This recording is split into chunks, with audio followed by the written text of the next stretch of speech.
Hello and welcome back to my YouTube channel. For those of you who've not been here before, my name is Tracy Mayhew and I'm the author of several contemporary small town romances set here in the UK and several YA fantasy books. So, November's here and we are 1 week into Nano. So this week I am going to be taking a break from my Nano project for however long this video lasts to talk to you about what I read in October and what I will be reading this month in November. So we're going to kick off with the Society for Soulless Girls. This was a book that I read in October, and I have to say I really enjoyed this book. So the basic premise of the book is that 10 years ago there were 4 teenagers fell to their deaths at the elite Carvel College from the North Tower. And their deaths were steeped in mystery. No one really understood it. The police never really got to the bottom of anything. There were never any answers for the family, friends, people that knew the people who had died. So time moves on, and 10 years later, the college is opening again. And this time, Lottie, one of our main characters, is coming to study there. I think she's studying English literature, if I remember correctly. But one of the main reasons she's going there, or she's chosen to go there, is because she wants to get to the bottom of these deaths that happened 10 years ago. The main reason for that is that she knew one of the victims. She was a little bit older than Lottie, obviously, but Lottie clearly remembers her death. She was from Lottie's hometown. And she remembers her parents going to the girl's funeral, and she basically wants answers for her and the girl's family. This book is so gothic. It was a perfect read for October. I mean, it's set in Northumberland, which, if you know anything about parts of the UK, Northumberland is quite moody, it's quite dark, it's quite gloomy, so it's perfect for a book like this. And Carvel College itself was full of gothic-y architecture. It's sort of surrounded by woods, so that kind of lent itself to that feel and that vibe as well. There was, and then like weird things start to happen to Lottie as well. So like she's trying to solve the 10-year-old mystery, but also at the same time she's trying to figure out what is happening to her because she doesn't understand it, and she's trying to do it all by herself because she doesn't get on with her roommate, and she doesn't want to advertise the fact that she's there to investigate these murders because she fears that if anyone finds out she would be expelled because the dean of the college just wants to move on from the dark history of the place. So yeah, that was quite an interesting aspect of the book. As I said, the setting lends itself well to the horror type feel for the book, as well as the mysteries that are surrounding Lottie herself. The chapters were short and punchy. I never really felt like any of the chapters went on for too long. And a lot of the chapters had questions that kept me wanting to read on, find out more about what was going on.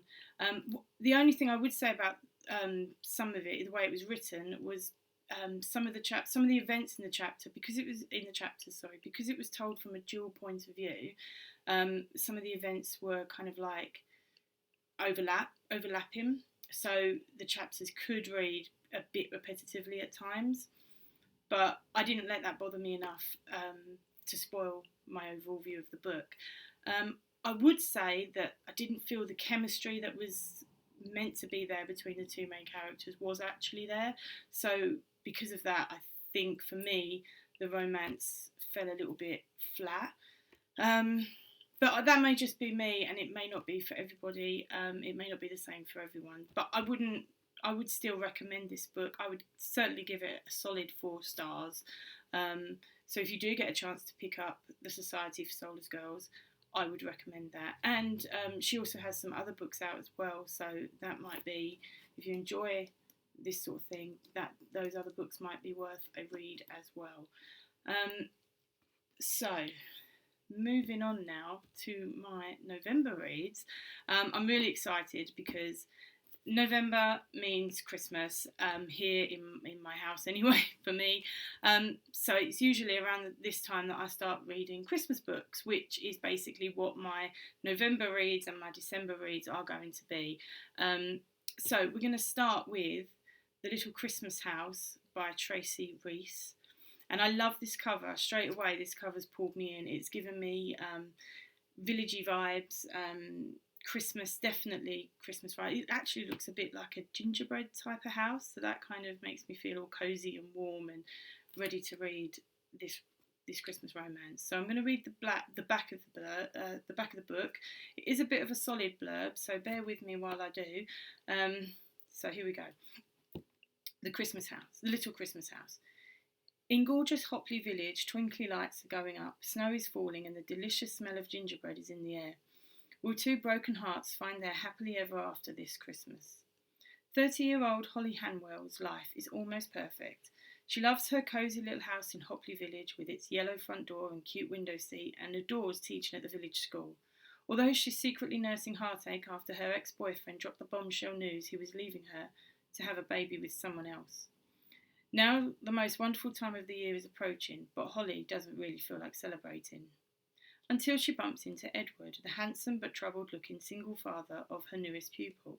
He's moved to a Christmas house at the edge of pretty Hopley to give his 8-year-old daughter Eliza a fresh start after his wife abandoned them 3 years ago. Sheltering from the snowy weather in the warm village cafe, they bond over delicious mugs of hot chocolate topped with cream and sprinkles. Despite the attraction between them, Holly knows she needs to protect her already fragile heart and is determined not to fall in love this Christmas. But holiday magic works in mysterious ways, and Holly and Edward's paths seem to cross more frequently. Present shopping, the annual carol service, and the children's nativity show.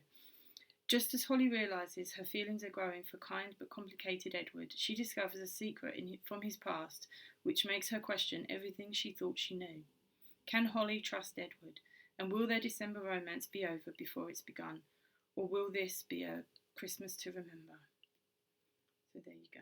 And it does feel like it's going to be a very cosy winter warmer of a read. I love the idea of them bonding over delicious mugs of hot chocolate topped with cream and sprinkles. I also love the fact that he lives in a house called Christmas House. I mean, you couldn't get more Christmassy than that, I don't think. And I am very much looking forward to them, to going along with them as they shop for presents, the annual carol service, and the children's nativity show. If you've read any of my Christmas books, you know I always feature a Christmas market because that is a massive, massive part of my own Christmas.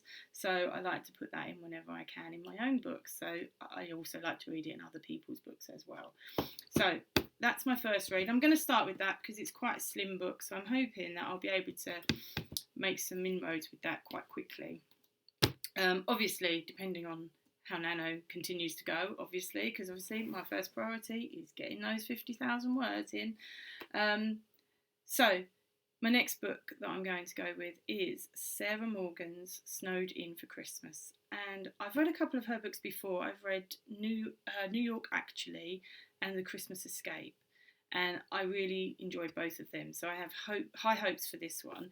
And I just love her covers. I love the cartoon. And it's the same with this one actually as well. I love the cartoony aspect of the Christmas books that come out on the shelves these days. I really feel that sets up the perfect Christmas vibe for me.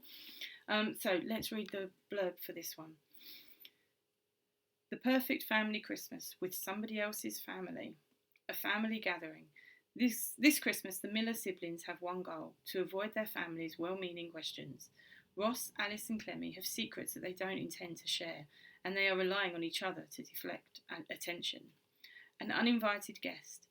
Lucy Clark is facing a Christmas alone, and the prospect of losing her job unless she can win a major piece of business from Ross Miller. She'll deliver her proposal to his family home in the Scottish Highlands and then leave. After all, she wouldn't want to intrude on the Millers' perfect family Christmas. A Christmas to remember. When Lucy appears on the Millers' snow-covered doorstep, she is mistaken for Ross's girlfriend, but by the time the confusion is cleared up, a storm is hit and Lucy's stuck.